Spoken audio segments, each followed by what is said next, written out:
we start the new project of the Kennan Institute in Kiev, which will last for the next 3 months. And this is the Kennan Lecture Series, which is made possible with a very generous moral, intellectual, and financial assistance from the U.S. Embassy in Ukraine.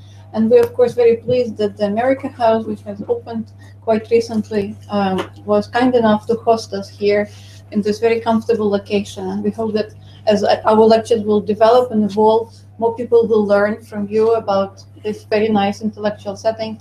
And starting from next week, when Natalia Musienko, who is present in this room today and who is a curator of the Art of the Maidan exhibition and the one who will speak about cultural diplomacy next week, will have a bigger audience with an assistance from you as our major ambassadors of the Kennan Lecture Series. I'm also very pleased that by pure coincidence, our deputy director from our Washington office, Will Pomeranz, is with us today. Dr. Pomeranz is also teaching at the Georgetown University. He is a lawyer by training, and he specializes in Russian history, in the history of the Russian law. Well, would you please say a couple of words about the Kennan Institute and about the Kennan Institute Kiev office? Yes. Well, thank you so much, Katya. And Katya is going to talk about George F. Kennan, the man, but I do get to talk about the Institute, the Kennan Institute. The Kennan Institute is a part of the Woodrow Wilson International Center for Scholars.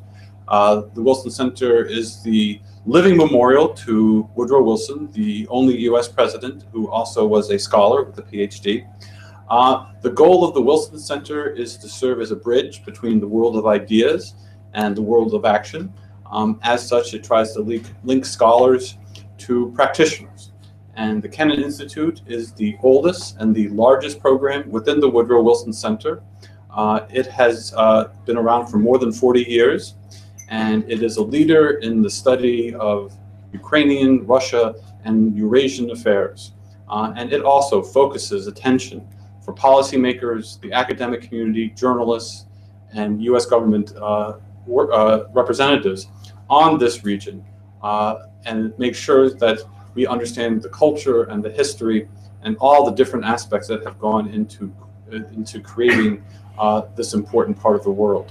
The Kennan Institute has a variety of programs. You can visit it on the website, but we have various scholarships, publications, and a very active lecture series. We've also have regional offices. We have a representative in Moscow, and we're extremely proud of all the work that Katya has done here in Kiev to revitalize the Institute and to really help it serve as a platform for ideas and for developments inside Ukraine. I would also like to echo Katya's thought and thank the embassy for supporting this important new initiative, and the America House for hosting it. I think Katya will give a interesting overview about George F. Kennan, the diplomat. He does have a profound legacy. He is remembered as a scholar, as a diplomat, as an ambassador, and as a critic. And I think all those aspects of his life formed the man. And I think he has a profound legacy that has shaped the world that we live in and is continued to form the basis of how we view this part of the world in American foreign policy. So with that, I will turn the floor over to Katya. Thank you very much. Thank you, Bill. The last point from me is that I want to draw your attention to some of the publications that we brought with us today. You know that the Kennan Institute has been on the ground since 1999. It was led by my predecessor, Dr. Yaroslav Pilinski, who has launched our academic journal called Agora. We brought with us some old copies of the Agora, and some of the articles published there, they still have relevance today. And we, starting from this year, we relaunched Agora. It has changed its design. And the first issue is devoted to museums and cultural diplomacy, which, as you know, is getting prominence in Ukraine as a new concept, vigorously introduced and promoted by the Ukrainian government, both the Culture and Foreign Affairs Ministry. So here are the old copies of Agora, and here is the book that was written by Kennan Institute former director, Dr. Blair Rubel. So at this point, all my introductions about the Kennan Institute, its official and administrative role are over.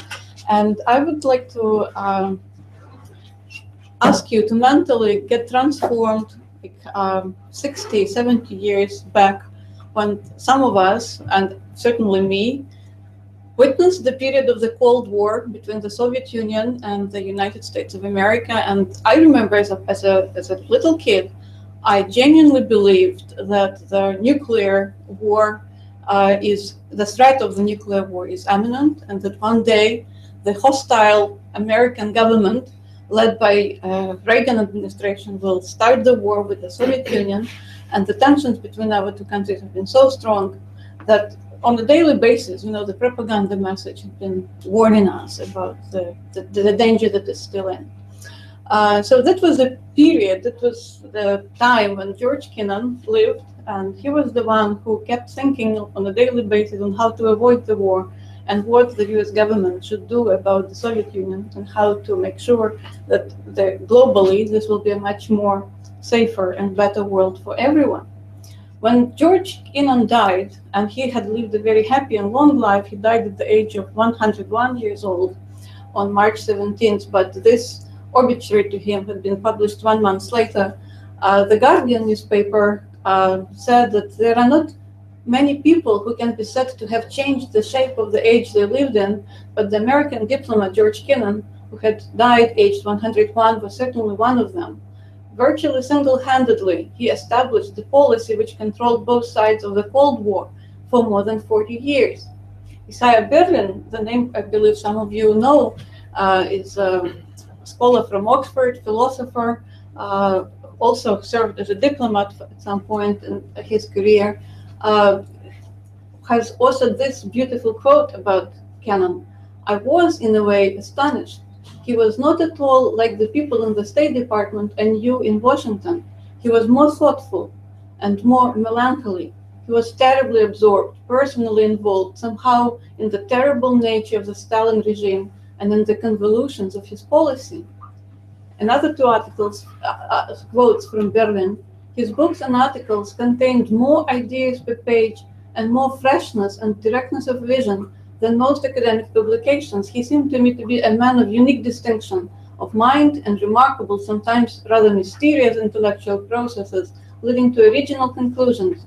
Moreover, he has that rarest of all possessions, something to say. And finally, Henry Kissinger, who, as a former state secretary, could professionally evaluate every idea that had been presented by Kennan, published upon evaluating one of George Kennan's books, said that George Kennan came as close to authoring the diplomatic doctrine of his era as any diplomat in our history. So, having presented all these beautiful quotes about Kennan, you must now wonder, like, what was so special about him, and why we remember him today, and why there is an institute under his name in Washington, D.C. If one day you would want to learn more about Kennan, I would strongly recommend you find, either here in Kiev or in American libraries, the book which has been written by John Lewis Gaddis, American historian, a Princeton professor who had been studying the Cold War history for more than 30 years, and been teaching the subject at Princeton, and who had spent 30 years writing Kennan's biography, the book that he published in 2011, and the book that won the Pulitzer Prize for biography and autobiography. Gaddis's book was particularly praised because he, as a historian, has demonstrated a unique quality. Not every historian these days is capable of really preserving him or herself to the neutrality and trying not to judge the character about he or she writes from the position of the present day. In his book, Gaddis says that biographers have an obligation to place their subjects within the period in which they lived. It is unfair to condemn them for not knowing what no one at that time could have known. George Kennan was born in 1904 to a family of a tax lawyer, Kossuth Kennan. He was born in a Midwest state, Wisconsin, but he, in his memoirs, kept saying that he didn't have only one father, that he had three fathers. One, of course, was his natural dad, but the second father was his distant relative, the brother of his grandfather, who also was named George Kennan, and who traveled extensively to Russia, who was a member of the big American-Russian exhibition study trip to Siberia, who published immensely, and who had presented upon his return to the United States more than 800 lectures about Russia, and who has established a reputation of being an expert in Russia. George Kennan, the senior, in his letter to George Kennan's father, himself acknowledged that he feels a certain personal and emotional bond to this child who was just born, and that he hopes that one day the child will become as interested in Russia as he himself was during his career. You have a son who bears my name. It would be a great satisfaction to me if I could feel that certain things which I have personal or historical interest and which have been closely associated with my work could be transferred to him when he becomes old enough to understand them and take an interest in them. And this bond was indeed reciprocal, because when George Kennan grew up, he, in his memoirs, devoted a number of pages to his relative, and he wrote that both of us devoted large portions of our adult life to Russia and her problems. We were both expelled from Russia by the Russian governments of our day. Both of us founded organizations to assist refugees from Russian despotism. Both wrote and lectured profusely. Both played the guitar. Both eventually became members of the National Institute of Arts and Letters. And the third person whom Kennan believed was his dad was surprisingly a Russian writer, Anton Chekhov, whom he absolutely adored. And when he started lecturing himself and he developed a reputation as a big expert in Russia, he traveled all over the United States. Some scholars now write that he would spend, instead of talking about the Cold War and about containment, he could speak for 1 hour about Chekhov instead of about containment theory. George Kennan became a student of Princeton University in 1921. He studied foreign languages there, international politics, history, and it should be said that he was not a brilliant student, because he ranked only 83rd in a group of 215 students. He was a very melancholy and sanguine young man. Interestingly enough, when his group graduated from Princeton in 1925, he didn't attend any ceremony to celebrate the receipt of diploma. He only came to the official part when the diploma itself was being given to him, but he didn't want to have any kind of social interaction with his fellow students. He originally thought of becoming a lawyer and wanted to get a master's degree in law from Princeton, but the cost of education was so high and his family was probably not capable of affording the law school, that he, upon having discussed it with his professors, decided to start a career in foreign service. It happened so that by the time he graduated in 1925, the Congress has adopted a new legislative bill which merged two, at that time, separate institutions in the US government, the US diplomatic service and the US consular service. And the State Department, as an institution we know it today, had been established, and it started working on its procedures and helping young graduates of universities to develop their professional careers. Kennan spent 8 months at the State Department Foreign School, getting prepared for a career as a diplomat. And in 1926, on September 9th, he was appointed to the rank of Foreign Service Officer, unclassified. I don't have to explain to some of the embassy people here what unclassified means. It means that he couldn't have access to classified documents. He didn't have yet developed a reputation of a trusted enough diplomat to be given access to top secrets. But his salary at that time was only $2,500, which is by today's means is, of course, not very high, but that's how much young career professionals were paid at that time. Kennan's first diplomatic appointments were to Geneva. He served there as a vice consul, and then to Hamburg, Germany. And having spent 2 years in academics in the diplomatic service, he even considered quitting his job because of his probable character. He had a girlfriend in the States who got married, and she sent him a letter saying that because he was abroad for so long, she could no longer kind of wait for him to get back, and probably this combination of personal and professional reasons led him to the idea that he should quit the foreign service, and he even submitted a letter of resignation. But because he hasn't officially stated what was the reason for resignation, the people in charge of the Human Resources Department wanted to double-check Kennan's professional standard, and all the professional recommendations that he received, they were very strongly in support of him to continue the professional development. And thus the State Department has often offered him a unique deal. He was given a chance to study one out of 4 foreign languages, either Chinese, Japanese, Arabic, or Russian. The State Department would pay for 3 years of his postdoctorate degree at one of the European universities, and he would basically be doing what he wants to do intellectually and still keep his salary.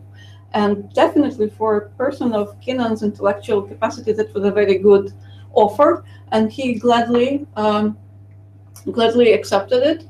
And he moved to Berlin during what today is known as Humboldt University, and out of those 4 languages that he was offered for choice, Arabic, Chinese, or Russian, he chose Russian just because he felt that he owes his old relative, and because he also hoped that one day the United States and the Soviet Union will reestablish diplomatic relations, and that one day his skill his Russian skill will be used.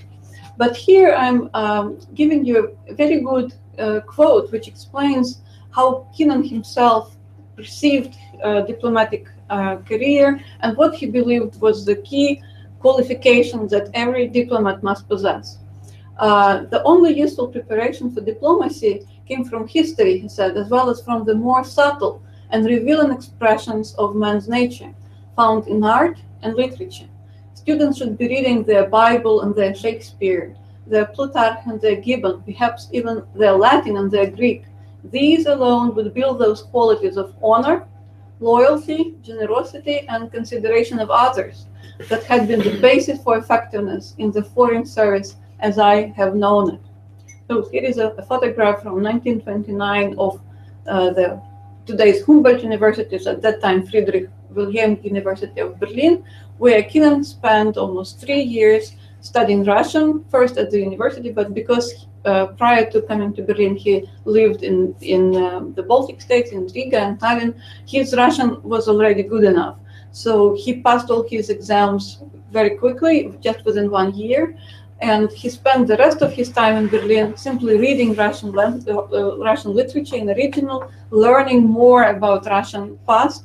And I think this helped him more to become a real expert in Russia than studying any other theoretic subject on foreign relations. Also here in Berlin, he met Anna Elisa Kennan, or just Anneliese Kennan, a Norwegian citizen, whom he married shortly before getting back to the United States. There is a photograph of his family. This photograph was taken when George Kennan got his first appointment to the Soviet Union in 1933. But how did Kennan finally make it to the Soviet Union? You remember that the last US ambassador to Russia left what was then to become Soviet Union in 1918. The United States broke diplomatic relations with the Soviet Union. And some people in the foreign service, they kept lobbying for the need to re-establish this relationship, especially because the Soviet Union was a big market and the American businessmen wanted to have access to this market. So despite all ideological differences, sooner or later, these diplomatic relations had to be re-established. And the person who helped to establish or re-establish these relations was Ambassador William Bullitt, who first worked with President Woodrow Wilson, who was already mentioned by Will today, big intellectual, who helped Woodrow Wilson at the Paris Peace Conference in 1919. And he himself undertook a special mission to Soviet Russia to negotiate diplomatic relations between the United States and the Bolshevik regime, but he failed at that time to convince Wilson to support the reestablishment of relations with the Soviet Union. However, the president who replaced Woodrow Wilson, Franklin Roosevelt, did appoint Bullitt, the first US ambassador to the Soviet Union, the post he held for 3 years in 1933 and 1936. Bullitt arrived in the Soviet Union with very high expectations for the Soviet-American relations, but by the end of his tenure, he was openly hostile to the Soviet government and remained an outspoken anti-communist for the rest of his life. But his meeting with Kennan was really a good chance of luck for Kennan, because he came to the State Department with a colleague, and as a colleague, they in a cafeteria started discussing Kennan's career after he finished his courses of Russian in Berlin. And the friend recommended Kennan to talk to Bullitt, who was just appointed an ambassador and who would literally leave to the Soviet Union within the next 2 days. And Bullitt luckily was at the office. Kennan could literally come in out of the door and to discuss with him some of the economic and political relations, and the internal domestic affairs of the Soviet Union. And Bullitt was so much impressed by the depth of Kennan's understanding of Soviet and Russian current and past affairs that he immediately offered him a position and asked a very simple question: "Are you ready to travel with me to Moscow tomorrow?" And Kennan said, "Yes, sir, I will come with you." So this acquaintance was really a stroke of good luck for Kennan. And here is the next slide, where you see on December 11th, 1933, when the newly appointed ambassador, and Kalinin at the time had the post of Speaker of the Soviet Supreme Rada, or what do you call it? So he was officially having the post of the Soviet president. Soviet, Sovietsky Soviet.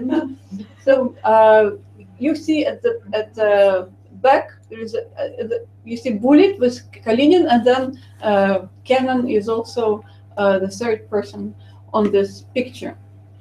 So it is indeed during those first 2 years that Kennan spent in Moscow that he acquired all the necessary administrative skills, which helped him later to be an efficient diplomat when he himself was appointed an ambassador. Because they had to start the embassy from scratch. They had to develop all the logistics, all the administrative processes. It was, I believe, a remarkable, very interesting experience to be the first to be the newcomers into this new country. And that by that time, imagine the size of the U.S. embassy. It had only 3 diplomats, and Kennan was one of those 3 courageous men who joined Ambassador Bullitt in his appointment. But later in 1936, when Ambassador Bullitt got a position in Paris, he was appointed ambassador to Paris. Kennan kind of lost his best friend, he lost his mentor, and he wanted to start doing something else. So he requested that the State Department moves him back to the United States. Years later, however, during the Second World War in 1944, he had the chance to get back to the Soviet Union, already in a position of as deputy chief of mission, what we would call today, and he was invited by the famous Ambassador Harriman. Those of you who are familiar with Columbia University, you know that there is a Harriman Institute at Columbia which studies Russia, Soviet past, and Ukraine. So it is named after Dr. Harriman, who was also at some time George Kennan's boss. The document which helped George Kennan to develop his professional reputation was the so-called long telegram. There is a lot of mystification about the long telegram because some people claim it was a document as long as 8,000 words, although in reality it was slightly more than 5,000 words. Some claim that Kennan had been planning to write this document for many months and years. Others believe that it was a pure coincidence because Ambassador Harriman, who was not in Moscow at the time, who would have written a report like this himself had he been available at the moment. But the report was sent to Washington upon personal request of President Truman, who required the embassy's explanation of what's going on with the Soviet Union and why, surprisingly, having been offered to join the International Monetary Fund and the World Bank, the new institutions that have been created, international organization created in 1946, why all of a sudden Russia, Soviet Union at the time, decided not to. So Kennan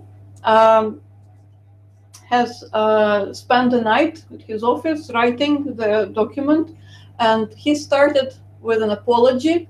I apologize in advance for this burdening of telegraphic channel, but questions involved are of such urgent importance, particularly in view of recent events, that our answers to them, if they deserve attention at all, seem to me to deserve it all at once. So he sends this.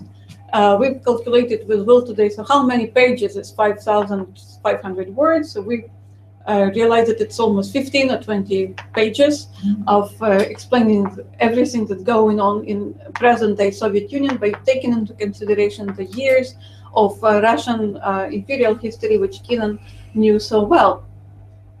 So in the main arguments of the long telegram were as follows.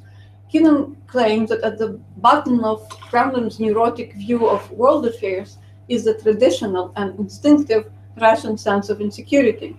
He claimed that after the Russian Revolution, the sense of insecurity became mixed with communism ideology and Oriental secretiveness and conspiracy of the Soviet leaders. At the same time, this state of affairs didn't represent the natural outlook of the Russian people, who are, by and large, friendly to the outside world, eager for experience of it, eager to measure against it the talents they're conscious of possessing, eager above all to live in peace and enjoy the fruits of their own labor. But there is a good reason to suspect that this government is actually a conspiracy within a conspiracy, and I, for one, am reluctant to believe that Stalin himself receives anything like an objective picture of the outside world. He claimed that Soviet international behavior depended mainly on the internal necessities of the Stalin's regime, who needed a hostile world around him in order to legitimize his autocratic rule from inside. The dictatorship without which they didn't know how to rule, for cruelties they didn't dare not to inflict. As a solution to this state of affairs, Kennan recommended the US government follows the following path. The most effective American response to this situation depended on the health of its own society. Europeans, exhausted and frightened in the wake of the war, were less interested in abstract freedom than in security. He realized that after the Second World War, the Europe, which was in an economic crisis itself, would not have neither physical, no kind of moral, no economic power to fight a war with the Soviet Union if this war would one day become a reality. So we must have courage and self-confidence to cling to our own methods and conceptions of human society and serve as a role model to inspire our European partners and to inspire those in the Soviet Union who would be able to get our message somehow. Years later, not years, literally only 1 year later, when Kennan came back to the United States, and I should say that the long telegram that he sent clearly got a lot of attention at the State Department. It was read widely, not only at the State Department, but also at other governmental institutions in the United States, people who've been involved in the national security issues. And he had established a reputation as someone who really knows what he's talking about. So Kennan reworked the long telegram and he put it into an article. Some scholars these days, and Will Pomeranz is one of them, says that I would wish I could have a career having written only one article. You know, this is really a remarkable achievement. You write on one article and they talk about your article for the rest of your life. So Kennan, who couldn't publish his article under his own name because he was a US diplomat, and under the diplomatic procedure, it would be recommended not to publish under your own name. So the article was written by somebody named Mr. X. So the Mr. X published this article in Foreign Affairs titled "The Sources of Soviet Conduct." The argument of the article was that the main element of any United States policy toward the Soviet Union must be a long-term, patient, but firm and vigilant containment of Russian expansive tendencies.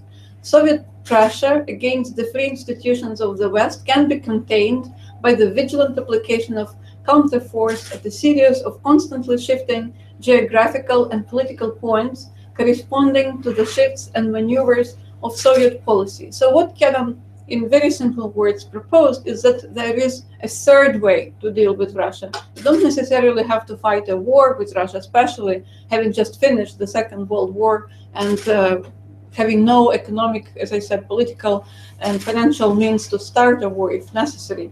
No one wants to die in the Third World War. At the same time, you don't have to make concessions to Stalin, because giving concessions to Stalin would mean denial of your own ideals, denials of your own position, the position that you believe is right. So instead of kind of involving in taking either one or the second path, you take the third path and just wait and see for the moment when the Soviet Union will destroy itself from within, because there are so many contradictions within the Soviet system. There is such a huge gap between ordinary Soviet citizens and the ideas which are imposed upon them by the Soviet rules that sooner or later the system will just collapse, and all the foreign governments have to do, they need to wait that the Soviet society either itself will overthrow the government, which is authoritarian in its nature, or there will be a new democratic leader who will change the situation within Politburo. And we remember that eventually what Kennan proposed came through, with Gorbachev being elected as a new Soviet leader and assisting in dissolving the Soviet Empire. As I said, containment, as Kennan had conceived it, never required action from the outside to change the internal character of the Soviet system. That was to happen from within, from visionaries, dissidents who would have the courage to respond to these new circumstances. So having published the article, and as I said, having presented the long telegram, Kennan all of a sudden became extremely popular in Washington, D.C. Everyone wanted to get introduced to this new expert on the Soviet Union. And as George Kennan himself wrote in his diaries, my reputation was made, my voice is now carried. I seem to have hit the jackpot as a Russian expert. Harvard, Princeton, and Yale had all asked me to join their faculties. However, State Secretary Marshall had a better career offer to Kennan rather than an academic offer. At that time, he had created the Policy Planning Department, which is considered to be the first think tank within the State Department. The new institution established to think ahead of events before they evolve. And Kennan, under George Marshall as Secretary of State, was more influential than he was at any other period of his career. In between 1947 to 1948, Secretary of State Marshall valued his strategic sense and had him create and direct what is now named the policy planning staff. He became his first director, and he played the central role in drafting the Marshall Plan. When George Kennan, who was the director of the policy planning staff, his staff members has produced more than 70 strategic papers. In total, it was almost 1,000 pages, which had been written and read widely by the State Department. That's a lot of work. As people who work in the US think tank, we understand that it took a great intellectual effort to produce such a coherent policy program. But the first document which George Kennan produced upon George Marshall's request was the policy with respect to American aid to Western Europe, which is now known as the Marshall Plan. And when two gentlemen discussed how the document should be presented and what it should contain, George Kennan received only 2 words of strategic advice from George Marshall, and those 2 key words were avoid trivia. So this, having received this recommendation, Kennan produced the Marshall Plan and recommended that the United States give a tremendous financial and economic assistance to the Western Europe, which was in ruins after the Second World War, and to help it sustain itself from the imminent threat of communism being spread to the rest of the Western civilization. On this photograph, you see President Truman, Kennan, and other members of the Foreign Service discussing the trends in the US foreign policy. So the whole idea behind the policy planning department was to look ahead, not into the distant future, but beyond the vision of the operating officers caught in the smoke and crisis of current battle, far enough ahead to see the emerging form of things to come and outline what should be done to meet or anticipate them.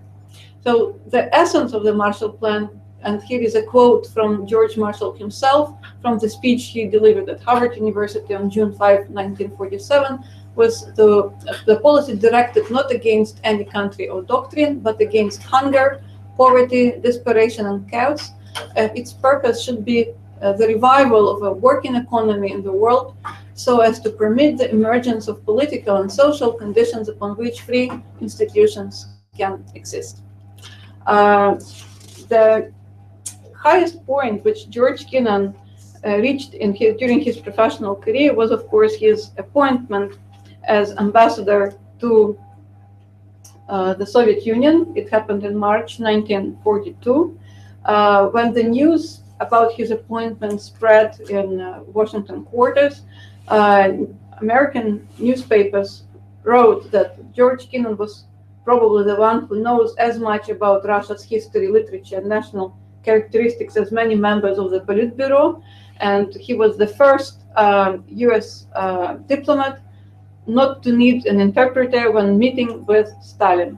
However, the skill Ambassador Kennan could never practice in a meeting with Stalin, because when he arrived, Stalin intentionally refused to meet with the US ambassador.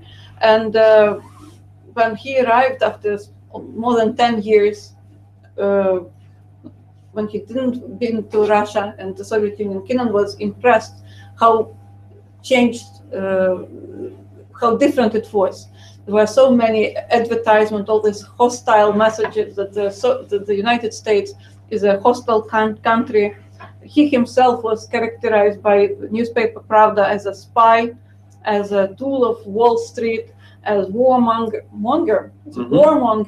and all this very bad vocabulary, that Kennan, as a very emotional person, took very personally. There were a number of episodes which put Kennan personally as an ambassador in a very uncomfortable position. First of all, within the embassy, he had discovered a lot of bugs, devices. So the embassy realized that it was under constant monitoring. He felt that all local staff that worked for them at the embassy, they were spies eventually had been controlling every move. And then the last drop, that had changed his disposition toward the Soviet Union was an episode with his son, who played in the courtyard and climbed the fence to look outside what's behind the embassy, what's going on the street. And as soon as he looked outside of the fence, the other kids who've been playing and who started exchanging very pleasant conversation with him, the parents of those kids, fearful that this can somehow, the very fact that kids interact with each other, this can have negative repercussions on their families, they took the kids away. The child started to cry, and Kennan realized that the Cold War, is not something that's going on only in newspapers and on propagandistic messages, that the Cold War is already penetrating the youngest, members of the Soviet Union. So since he had never had the chance to meet Stalin, and from his office who could see the Kremlin, this photograph is a wonderful illustration of this lonely ambassador who lives there by himself, who has no access to Soviet government, who probably feels himself as a completely useless person because he can do nothing in this situation. And under this emotional state, when Kennan traveled to London on business, he was interviewed upon arrival by a local journalist, and he thought that he was giving those comments off the record, that they won't be published. But unfortunately, the quotes that he gave was recorded, and it was published by the newspaper, New York Times, which reported that George Kennan, U.S. ambassador to the Soviet Union, declared today that he and other Western diplomats resided in Moscow in an icy cold atmosphere of isolation, so complete that he could not talk even to his guides or servants except on simple business. His isolation in the Soviet capital today is worse than he experienced as an interned US diplomat in Germany after Pearl Harbor, when the Nazis declared war on the United States. Years later, when he thought back about this episode, he deeply regretted what he said. He felt that it was a mistake to say something like this, because the days after the New York Times published this interview with him, Pravda responded and said that only a person who cannot hold back his malicious hostility to the Soviet Union could talk this way, who not only doesn't want an improvement in American-Soviet relations, but is making use of any opportunity to make those relations worse. So Kennan was declared persona non grata for having made slanderous attacks hostile to the Soviet Union in a rude violation of generally recognized norms of educational law. And the Soviet government required immediate recall, and so far Kennan is has been the only US diplomat who during the 230 years of the Russian-American diplomatic relations has been expelled from Russia for making this comment.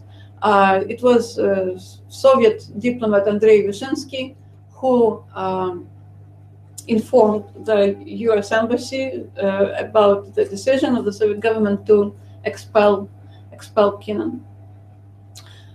At heart, I was deeply shamed and shaken by what had occurred. I was probably too highly strung emotionally, too imaginative, too sensitive, and too impressed with the importance of my own opinions to sit quietly on that particular seat. For this, one needed a certain phlegm, a certain contentment with the trivia of diplomatic life. However, Kennan himself was not this type of person, and what happened, happened. Nevertheless, in his memoirs years later, he acknowledged that when he reflected, he believed that this episode has changed his life a lot, and that God always has its providence, and probably it had to be going in this direction, because being freed from the State Department and from the diplomatic career, Kennan had a chance to produce his 17 wonderful books, and who also developed a reputation not only as a diplomat, but also as a scholar.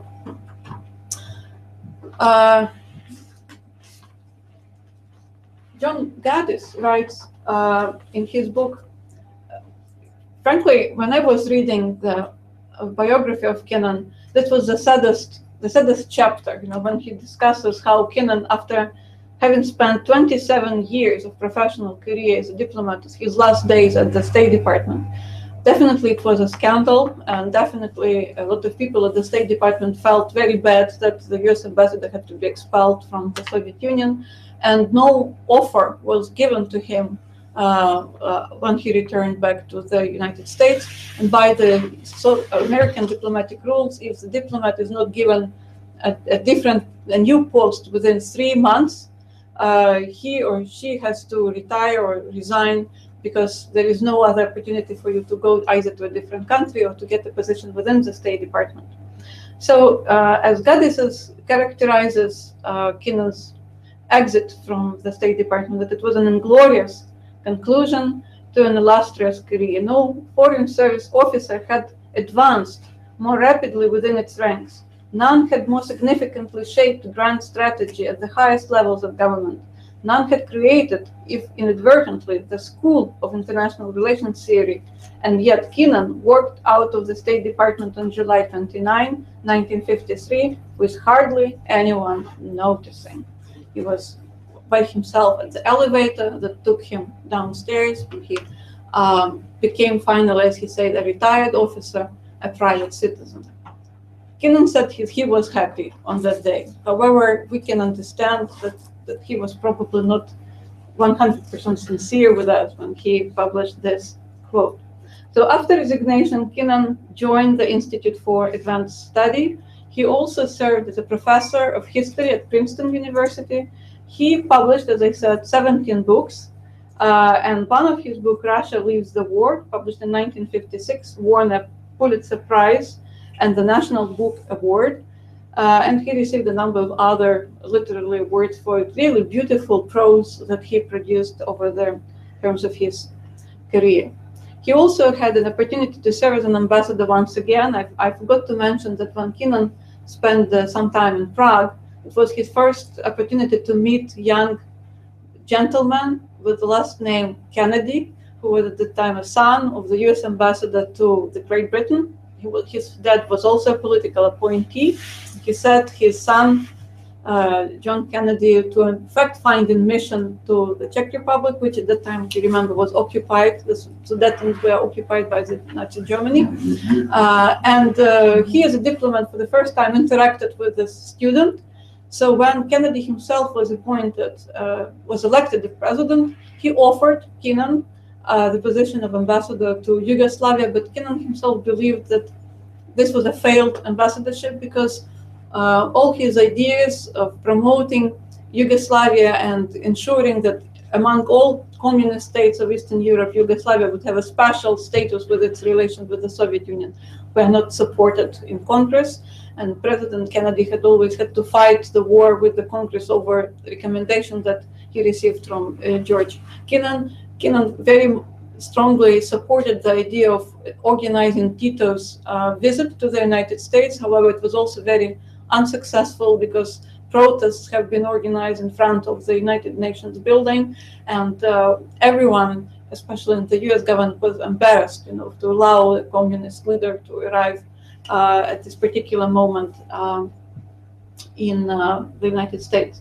But the last episode which I'd like to share with you tonight about George Kennan's buyer is his relationships with Svetlana Alliluyeva, Stalin's daughter, who appeared on the night of March 6, 1967 at the US Embassy in New Delhi and requested political asylum, and who claimed that she has a manuscript of the book she wrote, her memoirs about her dad, which he wants to publish in the United States. And Kennan is one who spoke fluent Russian, who could verify and who could understand and qualify the richness and material that she produced, was asked to provide recommendations on the book. So when he received the book through diplomatic channels, he liked the book very much, and he literally said that this document is worth several thousand millions, probably US dollars, because as soon as you publish something like this in the United States, Svetlana Alliluyeva will grow into a literally star and everyone would want to talk to her. So he himself traveled to bring her to the United States, to Princeton. He introduced her to everyone in Princeton, and they have developed very close, friendly relationship. She was a frequent guest to Kennan's house, and they exchanged and helped each other to come to terms with themselves, because Kennan also had his personal issues. He had his inner intellectual process, and Alliluyeva, as someone who knew him deeply, his psychology helped him to come to terms with his new intellectual life in Princeton as well. But I'd like to end today's presentation with a quote from Svetlana Alliluyeva's discussions with Kennan, which I believe have their relevance today, because both of them studied Russian past, both of them knew what Soviet Union was all about, and both of them could agree about what makes the essence of the Russian and the Soviet regime. I'm sorry for small letters, but I will read them for you. The absolute power of a single man, his power over thoughts as well as actions, the utter disenfranchisement and helplessness of the popular masses, the nervous punishment of innocent people for the offenses they might be considered capable of committing rather than the ones they had committed, the neurotic relationship to the West, the frantic fear of foreign observation, the obsession with espionage, the secrecy, the systematic mystification, the general silence of intimidation, the preoccupation with appearances at the expense of reality, the systematic cultivation of falsehood as a weapon of policy, the tendency to rewrite the past. So I believe that this quote alone explains that Kennan was indeed a visionary, that the document that he produced are not only great by the intellectual ideas that they contain, it's a great prose, and that we are fortunate as representatives of the Kennan Institute to continue his legacy, to study his legacy, and to share all this intellectual legacy with you tonight. Thank you very much for being with us. And I hope that either me or will help me to answer your question, because I must confess that I am not an expert on the Cold War era, and I'm not an expert on George Kennan. I just felt obliged to prepare a lecture about him, because I felt that as being appointed as the director of the Kennan Institute in Kiev, that there is not much information about George Kennan, and even people who study foreign relations and diplomacy, they don't know much about him. However, the Verkhovna Rada Foreign Relations Committee, they even came to us and proposed we organize a roundtable to discuss George Kennan's legacy.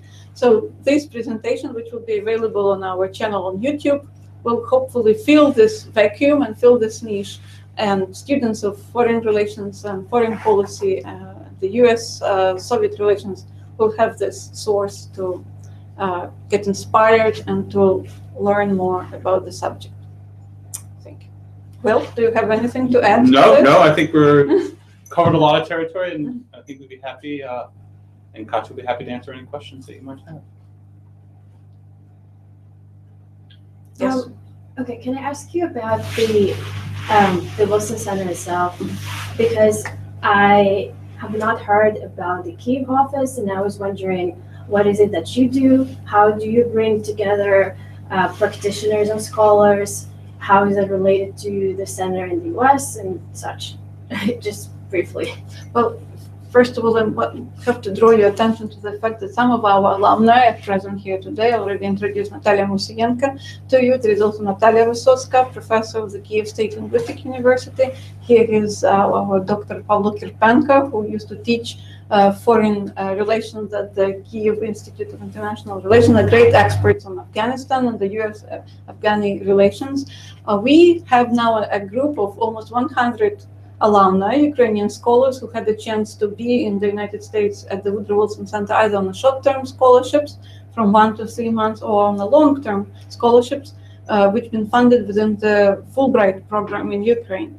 I myself, a graduate of the Fulbright program, I was fortunate with my colleagues to spend 6 months in Washington, D.C. and develop my research proposal and publish a book upon return. So here we really try to establish a venue for our scholars to present all the material that they study in the United States, to link their research to present-day needs of Ukrainian government, to its reform agenda, and to really promote the development of Ukrainian academia, to make the connection between our academia and the national academia closer, and just to keep the fire burning. We need this intellectual inspiration, and I believe the more people know about the Kennan Institute, the more they understand the value that the Kennan Institute and the Woodrow Wilson Center carries with it, the greater and the stronger Ukrainian academia will become. Because they not only help the local government to shape their policies for the future, they also help politicians and scholars in the United States who study the region, who study Ukraine and Russia, to get a better understanding of what's going on. They continuously interviewed when they're in the United States. So it's really the concept of soft power, of people-to-people diplomacy that our institute is performing. I think Katya's given a very complete answer. The one thing I would emphasize is, I think when we began the Foreign Office, or the office in Kiev and our other office in Russia, I think one of our main goals was, because of the isolation of the Soviet period, to integrate Ukrainian and Russian scholars into an international community, and to give them that opportunity to establish connections, but also understand how the social sciences and humanities have evolved over some 70 years, and begin to integrate them and connect them with that network. I think that was another crucial part of the goal of creating this office, was to make sure that we didn't lose touch with our alumni, but that we continue to work with them and continue to integrate them into our global networks. So what do you do now with your Russian counterparts? Because of a variety of reasons, we no longer have a Russian office. We do have a representative in Russia, and we continue to try and conduct programming as best we can, dealing with Russia. But in what forms? I mean, again, other than Skype or whatever. No, we've tried. We've been able to have a few conferences inside Russia still. We still have scholars that come through various grant programs to the Kennan Institute and study in the United States. We have done our best to continue to keep our alumni network involved and engaged. But over the past 3 years, new challenges obviously have emerged, which has made it much more difficult to continue that mission. But again, it remains our goal, and we have invested a lot of efforts and resources to try to keep, as best we can, Russians engaged in international dialogue as well. Can I make something to say? I would like something to say. If you take contemporary Russian science or international relations, you can see that all myths of Russian science and propaganda are still alive. For example, if we take the latest books and read about the Soviet policy on the eve of the Second World War and the role of the Soviet Union in unleashing this war, we can see that the contemporary Russia has not gone much far away from the explanations and concepts which were official in the Soviet Union. Still, that's why they're building new monuments to Mr. Stalin at the moment. Are they real? I read they are I building a don't monument. think this question really needs to be answered. No, but it again highlights the insights that Kennan himself brought to the table, and why we continue to talk about the legacy of George Kennan, because for some academics, the words are only true for their period or their lifetimes.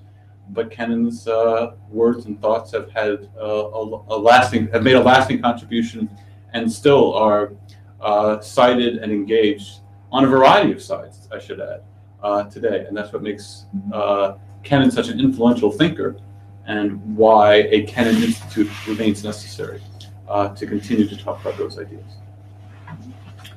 Colleagues, I have to apologize because today we have another important event in town, so we have to kind of put an end at this point, and we hope that you will join us next week when exactly on this date, on Thursday at 5 o'clock, Dr. Musienka will talk about cultural diplomacy and will explain to you in a very step-by-step way how to set up a professional and very successful exhibition, which is now considered to be the gem of the Ukrainian cultural diplomacy process.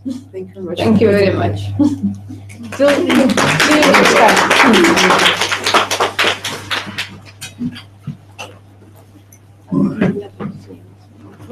Very good. Congratulations. Well done.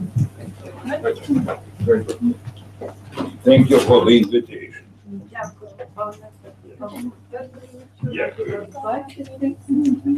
Дякую за чудову.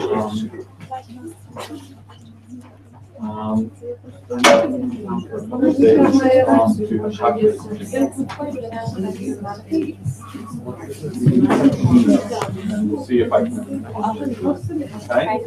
I don't mind. It's a very short schedule. Yeah, I understand, and that's why I'm like half 5 minutes. I'm trying to do my best. Okay. Good to see you again. Hello, how are you? Yeah. Not bad writing books, publishing. Fantastic. That's very good. That's good. I'm sure all those 101 we can get scholarship. Something to shoot for. The last one was on sale in the United States and Russia. I found it by internet.